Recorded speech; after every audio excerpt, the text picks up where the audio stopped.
자, 오늘이 무슨 주일입니까? 자, 어버이 주일입니다. 참 1년에 한 번씩 이렇게 어버이 주일을 정해놓고 우리가 어버이 주일을 지키고 있는데, 참 이 날을 맞이해서 지금까지 자녀를 키우고 또 애쓰신 모든 분들에게 하나님의 풍성한 위로와 은혜가 넘치기를 주님의 이름으로 축원합니다. 자, 이 자리에 앉아 계신 성도님들 중에서 많은 분이 평생을 자녀를 위해서 헌신하고 애쓰신 분들이 많이 계십니다. 자, 지금은 자녀들이 커서 각자의 삶을 살고 있지만 여러분의 마음은 아직도 여전히 자녀 곁에 가 있을 것입니다. 자, 한 번은 어느 권사님께서 이런 말씀을 하셨습니다. 자식을 다 키우고 나니 편할 줄 알았는데 육체는 좀 편해졌지만 오히려 마음은 그때보다 더 바빠요 라는 이러한 말이었습니다. 자, 이 말에 고개를 끄덕이지 않을 부모가 과연 몇이나 되겠습니까? 자녀가 커서 학교를 졸업하고 또 직장을 다니고 결혼을 해서 가정을 가지면 이제 나도 해방이다 이렇게 생각을 했는데 과연 그렇습니까? 그렇지 않지요. 늘 마음은 자녀에게 가 있는 내 자신의 이러한 모습을 발견하게 됩니다. 자, 해병대에는요 이런 구호가 있습니다. 한 번 해병은 영원한 해병이다. 아주 유명한 이야기입니다. 자, 마찬가지로 한 번 부모는 영원한 부모입니다. 죽을 때까지 부모입니다. 자녀가 흰머리가 나고 주름살이 생겼어도 부모에게는 아직까지도 자녀고 같이 늙고 있지만 부모는 자식을 위해서 늘 걱정하고 또 자녀를 생각을 합니다. 자, 어느 날 한 농부가 2마리의 말이 끄는 이러한 마차를 타고 한 마을에 들어왔습니다. 말뚝에다가 이제 그 마차를 묶고 상점에 들어갔습니다. 근데 벼랑간 이 말들이요 막 날뛰기 시작하는 거예요. 그러면서 말뚝에 묶어놓은 이러한 끈을 끊어버리고 온 동네를 그냥 질주하기 시작합니다. 상점에서 볼일을 보던 이 사람이요 깜짝 놀래가지고 밖으로 뛰어나옵니다. 그리고 그 날뛰는 그 말들에게 가가지고 말 고삐를 잡으려고 합니다. 자, 말 고삐는 잡았는데 그만 이 미쳐 날뛰는 이 말들의 말 발굽에 가슴을 밟힌 거예요. 여러분, 이 소라든지 말 발굽에 차이면요 잘못하면 죽습니다. 근데 이 사람이 가슴을 말 발굽에 밟혀가지고 그만 죽게 되어졌습니다. 사람들이 이 사람에게 이야기를 합니다. 아니 어떻게 그렇게 어리석은 짓을 했느냐. 저 미쳐 날뛰는 말들에게 왜 가까이 갔느냐. 그냥 내버려 두지. 그런데 이 사람이 숨을 거두면서 이런 말을 합니다. 마차 안을 보십시오. 마차 안을. 사람들이 그 마차 안을 보니까 그 볏짚 속에서 한 사내 아이가 곤히 잠들어 있는 것입니다. 농부의 희생은 결코 어리석은 것이 아니었다는 것입니다. 우리 하나님 아버지도 그렇습니다. 오늘 읽은 이사야서 46장 4절에서 하나님께서 우리에게 이렇게 말씀을 하십니다. 너희가 노년에 이르기까지 내가 그리하겠고 백발이 되기까지 내가 너희를 키울 것이라. 자, 하나님은 어떤 분이십니까? 하나님은 온 우주 만물을 창조하시고 다스리시는 분입니다. 그분은 전지전능하신 분이고 영원전부터 영원까지 존재하시는 분입니다. 그 하나님께서 이 땅에 살고 있는 우리들에게 놀라운 약속을 주셨습니다. 너희가 노년에 이르기까지 내가 그리하겠고 백발이 되기까지 내가 너희를 품을 것이라. 사람이 나이가 먹으면요 약해집니다. 기력도 딸리고 눈도 잘 보이지 않고요 마음도 약해집니다. 기억력도 점점 약해집니다. 젊어서 힘이 있고 기력이 있을 때는요 또 사회적인 지위도 있고 이럴 때는 자신감도 있었습니다. 그때는 잘 몰랐습니다. 그러나 점점 사람이 나이가 먹다 보니까 이 현재 또 미래에 대한 불확실함으로 인해서 때로는 두려움도 느끼고 때로는 걱정이 찾아오기도 합니다. 그래서 사람들은 나이를 먹는 것에 대해서 두려워합니다. 그리고 싫어합니다. 그러나 내가 믿는 하나님은 나의 평생의 하나님 아버지인 줄 믿으시길 바랍니다. 내가 태어나는 날부터 내가 죽기까지 하나님은 나의 아버지십니다. 이사야서 46장 3절 4절 말씀을 보면 이렇게 말씀하고 있습니다. 야곱의 집이여 이스라엘 집에 남은 모든 자여 내게 들을지어다. 배에서 태어남으로부터 내게 안겼고 태에서 남으로부터 내게 업힌 너희여 너희가 노년에 이르기까지 내가 그리하겠고 백발이 되기까지 내가 너희를 품을 것이요 내가 너희를 지었은즉 내가 업을 것이요 내가 품고 구하여 내리라. 하나님 아버지는 나의 평생의 아버지인 줄 믿으시기를 바랍니다. 내가 태어나서 아기였을 때도 젊었을 때도 자녀를 품에 안고 살고 있을 때에도 그리고 지금은 백발이 된 이런 상황이라 할지라도 하나님은 여전히 나의 아버지십니다. 여러분이 태어난 자녀를 품에 안고 안아주고 업어줬던 것처럼 그리고 눈물로 키워줬던 것처럼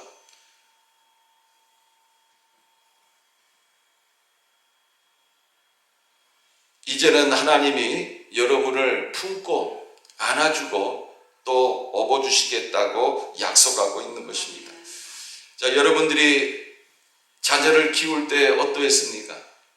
아마 자녀를 키우다 보면 먹고 싶은 것도 제대로 못 먹고 입고 싶은 옷도 제대로 못 입고 누리고 싶은 것도 제대로 누리지 못하고 살았던 것이 부모들의 이러한 모습입니다.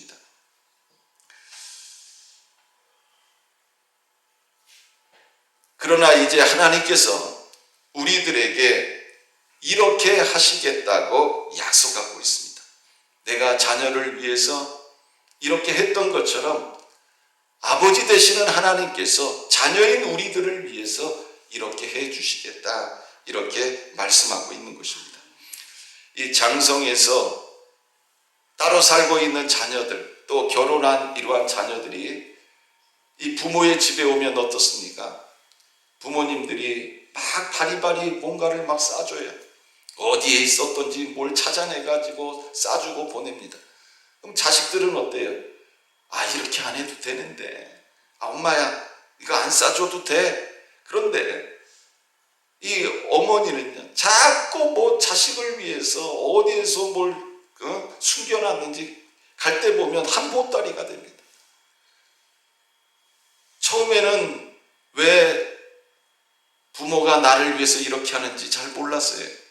근데 나중에 자식을 낳고 키워보니까 부모의 마음이 이해가 되기 시작하는 것입니다. 여러분, 왜 이렇게 부모님이 싸줍니까? 자식이기 때문에 그런 것입니다. 우리 하나님 아버지께서도 우리에게 이렇게 하십니다. 하나님은 하나님의 것을 아낌없이 자녀인 우리들에게 부어주시는 분입니다. 우리 하나님은 하나밖에 없는 독생자 예수 그리스도를 이 땅에 보내셔서 우리의 죄와 허물을 대신 지시고 십자가에 못 박혀 돌아가게 하셨습니다. 그만큼 우리를 사랑하시는 분입니다. 그 하나님께서 이제 우리를 품고 안고 업어주시면 그 어느 누구도 우리를 해할 수가 없습니다. 하나님의 품은 세상에서 가장 행복하고 안락한 곳인 줄 믿으시길 바랍니다. 예수님은 산상수훈에서 이렇게 말씀을 하셨습니다.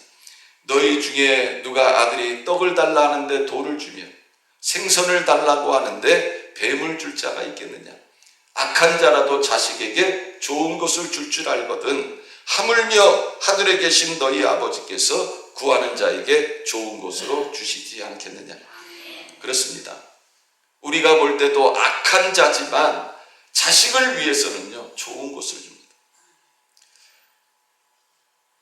하물며 하늘에 계신 우리 아버지께서 우리에게 좋은 것을 주시지 않겠느냐. 예수님은 우리들에게 이렇게 말씀을 하셨습니다.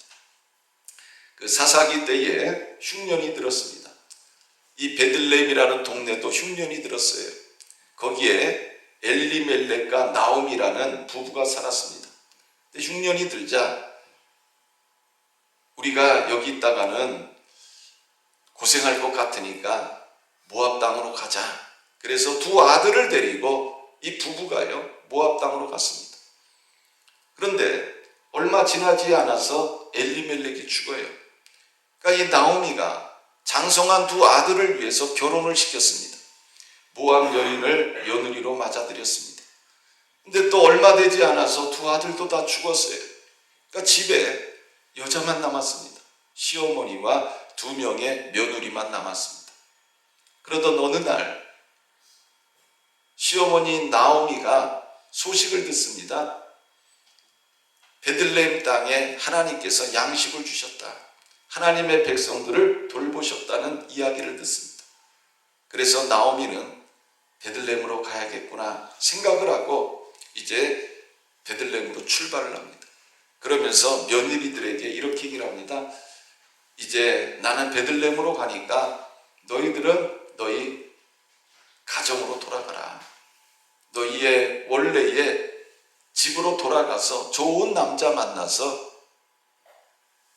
새롭게 가정을 세우라. 그랬더니 그 오르바라는 며느리는요 집으로 돌아갑니다. 그러나 다른 며느리인 룻은 끝까지 어머니를 따라갑니다. 이들이 베들레헴 땅에 왔을 때는요 가진 것도 없고 양식도 없습니다. 호구지책으로 먹고 살아야 되니까 어떡합니까? 때마침 볼이 추수할 때, 그러니까는 그 추수하는 데 가가지고 이 룻이 이삭을 줍습니다. 땅에 떨어져 있는 이런 이삭을 주어요. 그리고 그거를 가지고 와서 집에서 밥을 해 먹었습니다. 그런 룻을 향해서 보아스라는 사람이 이렇게 말을 합니다. 이스라엘의 하나님 여호와께서 그의 날개 아래에 보호받으러 온 내게 온전한 상 주시기를 원하노라. 이방인이 모압 여인인 이 룻은 하나님의 날개 아래에 보호받으러 온 여인이었습니다. 보아스의 말대로 하나님께서 이 룻에게 상을 주시고 축복을 하셨는데 어떤 일이 일어납니까? 아주 부유하고 인격적으로도 흠이 없는 이 보아스와 재혼을 하게 돼요. 그러면서 이제 하나님께서 이 룻에게 아들을 줍니다. 그 아들의 이름이 뭐예요? 오벳입니다.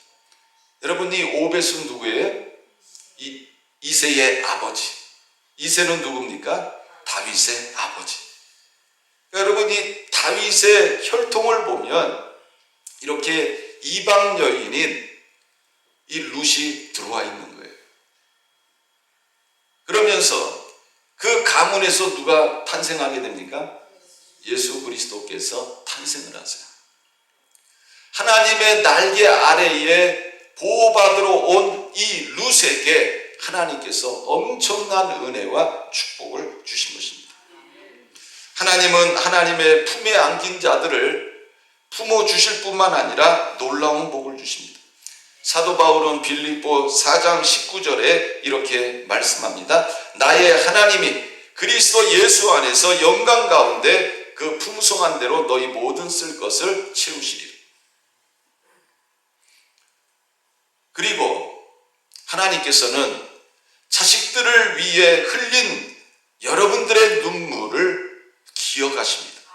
시편 126편 5절 말씀에 보면 눈물을 흘리며 씨를 뿌리는 자는 기쁨으로 거두리로다.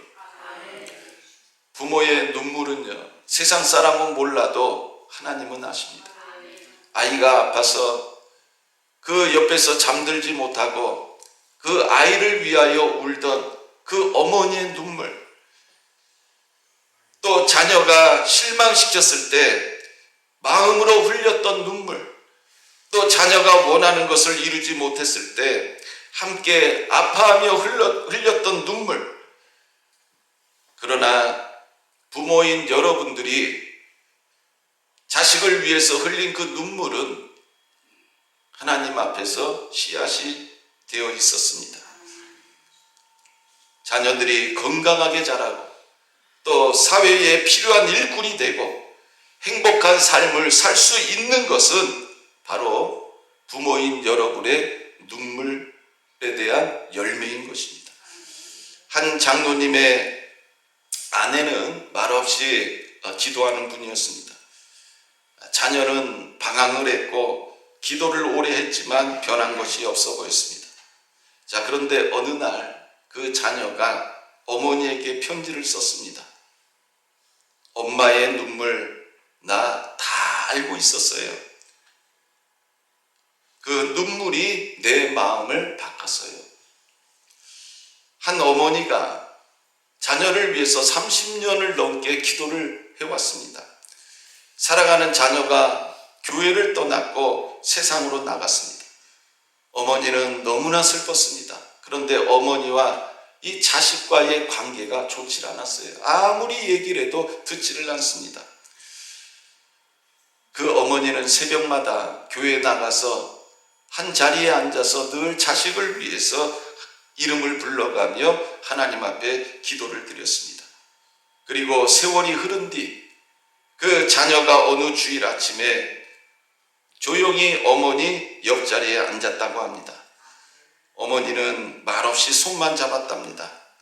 이 손을 붙드신 건 하나님이십니다. 누가복음 23장 28절에 보면 예수께서 돌이켜 그들을 향하여 이르시되 예루살렘의 딸들아 나를 위하여 울지 말고 너희와 너희 자녀를 위하여 울라, 이렇게 말씀을 하셨습니다. 설교를 준비하다가 한 은혜로운 간증이 있어서 여러분들에게 소개를 합니다. 자, 어떤 사람이 소년 시절에 길을 걸어가다가 이 맨홀 뚜껑에 빠진 거예요. 여러분, 얼마나 위험합니까? 맨홀 뚜껑에 떨어져서 이제 그 밑으로 떨어졌는데 한가운데 솟아있던 새 부치에 무릎이 구멍나는 이런 중상을 입게 되어졌습니다. 무릎은 굽은 채로 펴지지를 않고 안진뱅이가 되고 무릎 속에서는 고름이 흘러나오기 시작했습니다. 찢어지게 가난하던 시절이라서 병원도 가지 못하고 진통제 하나 사 먹지 못하는 이러한 때였습니다. 이웃집의 아주머니가 이런 말을 합니다. 밀가루를 반죽해서 그 열 나는데 붙이면 열이 떨어질 것이다. 그래서 그 말을 듣고 밀가루로 반죽을 해가지고 그 무릎에다 붙였습니다. 이게 치료의 전부였어요. 무릎에서 열이 얼마나 나는지 반죽은 순식간에 마른 과자가 되었습니다. 나는 매일 밤 혼자 지냈습니다. 어머니는 매일 밤 교회에 가서 밤새도록 우시다가 아침에 오곤 하셨습니다. 진통제 하나를 살 수 없고 돈 한 푼 꿀 수 없었던 시절에 어머니는 사람에게 매어달리지 않고 교회에 가서 늘 하나님 앞에 철야하면서 하나님 앞에 눈물로 기도를 드린 것입니다. 자, 어느 날 아침 밤새 우시던 어머니께서 오셔서 나를 깨우셨습니다. 두 팔을 벌리고 기지개를 켜는데 완전히 굽었던 다리가 쭉 펴졌습니다. 꼭 보름만이었습니다. 어머니는 보름 동안 하루도 쉬지 않고 하나님 앞에서 우셨던 것 같습니다. 그 울음이 구멍 뚫린 무릎에서 솟아났던 고름을 멈추게 하였고, 굽어져서 펴지지 않던 안진뱅이의 무릎을 약 하나를 먹지 않았는데, 연고 한번 바르지 못했는데 온전하게 펴 놓았던 것입니다.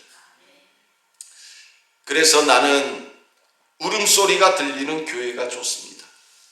거기에는 자식을 위해서 뜨거운 눈물을 흘리는 어머니들이 있기 때문입니다. 그 눈물이 병든 자식을 일으키고 폐륜한 자식을 돌아오게 하고 죽은 자식을 살려서 영생을 얻게 한다는 것을 믿기 때문입니다. 현대의 부모들은 자식을 위해서라면 무엇이든지 합니다. 그 점에 있어서는 과거나 지금이나 똑같은 것 같습니다. 그러나 하나님 앞에서는 울 줄은 모르는 것 같습니다. 여러분, 우리가 어버이 주일을 맞이하면서 과거에 우리 부모님들은 어떤 일이 있으면 이렇게 교회에 나오셔서 자식들을 위해서 눈물로 기도를 드렸던 것입니다. 자, 이제 결론을 맺습니다. 신명기 32장 11절 말씀에 보면, 마치 독수리가 자기의 보금자리를 어지럽게 하며 자기의 새끼 위에 너풀거리며 그의 날개를 펴서 새끼를 받으며 그의 날개 위에 그것을 엎는 것 같이 여호와께서 홀로 그를 인도하셨고 그와 함께한 다른 신이 없었도다. 독수리가 자기 새끼를 보호하듯이 하나님께서 자기 백성을 돌보시는 줄 믿으시길 바랍니다. 사랑하는 성도 여러분, 특히 부모이신 모든 분들, 자식을 키우고 자식들 생각하다 보니 이제는 백발이 성성하고 얼굴에 주름이 이리저리 생긴 부모님들은 잘 들으시길 바랍니다. 하나님께서 여러분들을 품고 계십니다. 믿으시기를 바랍니다. 여러분들이 지금까지 자녀를 품으며 살아오셨다면 이제는 하나님 품에 안기시길 바랍니다. 하나님은 여러분의 수고를 기억하시고 백발이 된 지금도 여러분을 품으시고 기쁨의 열매를 거두게 하실 것입니다. 여러분들의 노년이 하나님 품에 안김으로 인해서 행복한 노년이 되시기를 주님의 이름으로 축원합니다.